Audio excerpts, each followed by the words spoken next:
Hi Terrific for Hi Canada's The Session. I'm sitting here with Ross Begliati, gold medal winner, cannabis activist and author. Ross, how old were you when you figured out that you loved snowboarding?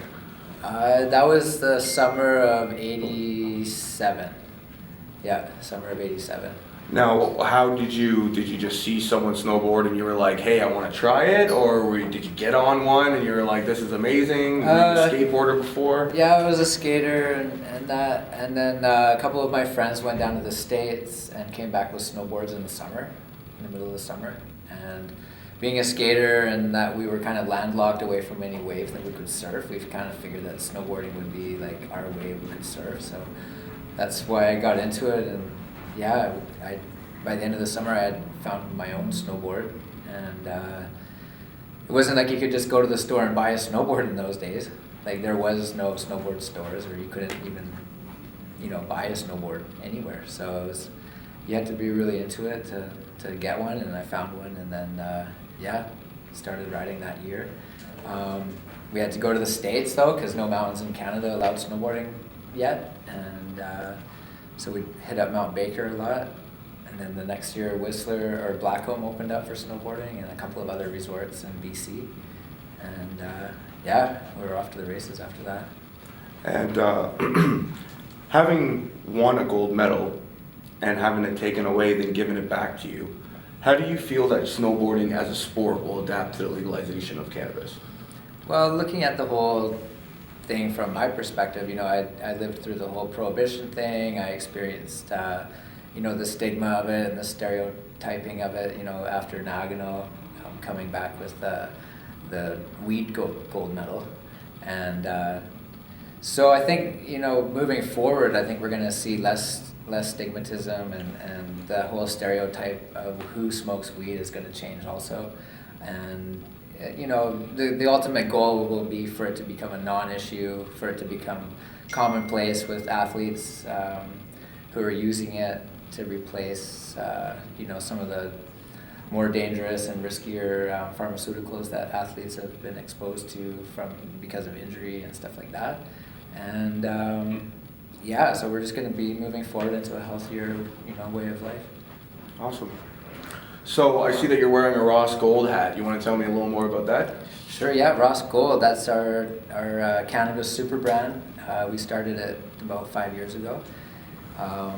We're vertically integrated, so we've got everything from the production facilities to the storefront, everything you need in between as far as the ancillary stuff like the glass, and we're coming out with our own line of nutrients and dirt and oh wow, our own branded lights and everything. So we're basically doing a licensing and branding deal, and we're launching our store model in Calgary at the beginning of, I guess it's pretty much next week in May. Oh wow, so that's very exciting. You got lots of good things coming up for you then. Yeah, we're hitting everything cannabis, and we really want to set the gold standard, as we call it, and then what we want to see develop with the storefronts. So if you go onto our rossgoldmj.com, you can check out our store and see what it looks like. We think it's what the future is going to look like. We're very much a boutique. It kind of looks like a jewelry shop in there. Excellent, Yeah. excellent. So will you have accessories? I see that you have a pen here. Yeah. You want to tell me a little bit more about that? Roken is one of our partners out of the States, and we've partnered up with Roken, so we're doing a Ross Gold Roken pen coming out in a couple of months. This isn't it. This is just the Roken pen, which is also excellent. It's a double coil, and this one here is for extracts, the shatters and butters and all the different waxes and stuff like that. Roken does make other pens for flour and things, so we're really happy to have that partnership and to have the opportunity to launch our brand in the States too. So will this be exclusively just at your guys' shop? No, or? we'll have that distributed all around all the dispensaries, and of course into the Ross Gold stores too. Mind if I try? Yeah, go ahead.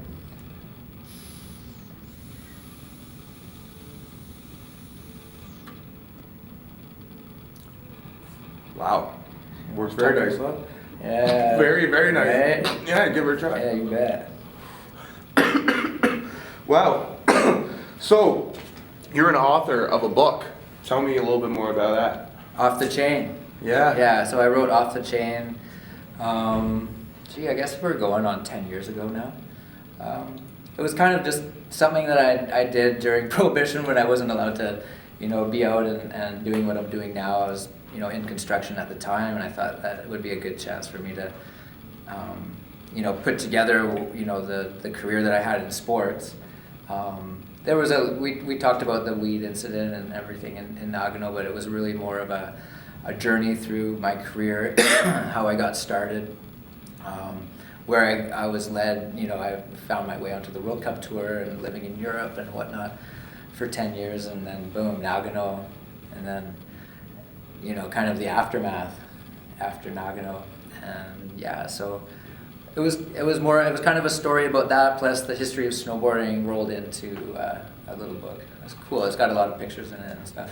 It's weird how things could happen that drive lives into different directions, right? Like, do you think if Nagano never happened, the whole cannabis thing never happened, do you feel that you would still be doing what you're doing right now, or do you feel that you would still be involved more in snowboarding? Well, I would have been more involved in snowboarding than I am now. I'm not allowed into the States. At the time when I was first banned from the States was right when the X Games was starting, so I would have made that transition from, the World Cup tour to the X Games and kind of do the pro career down in the States, closer to home, not on the World Cup tour anymore. So that would have been a natural progression for me. But even if I would have been able to pursue that, I was already like a big cannabis user. I was full chronic before I even went to Nagano, but we were doing, drug testing and stuff. So weed's pretty easy to go on and off of. So we didn't have any issues that way. Unfortunately, I didn't pass my test when I got there, but it doesn't matter. I mean, it wasn't because I was smoking. It was because I wasn't smoking, but I was hanging out with my buddies who were smoking. And anyone can tell you that secondhand smoke is a killer. And with weed, it's not really a killer. It's still good for you, but I did fail my test. Yeah, sure enough. But yeah. Okay, well, thank you very much for being a guest on my show, The Session, and I hope to see you again. Cool, thanks, Guy. Thanks.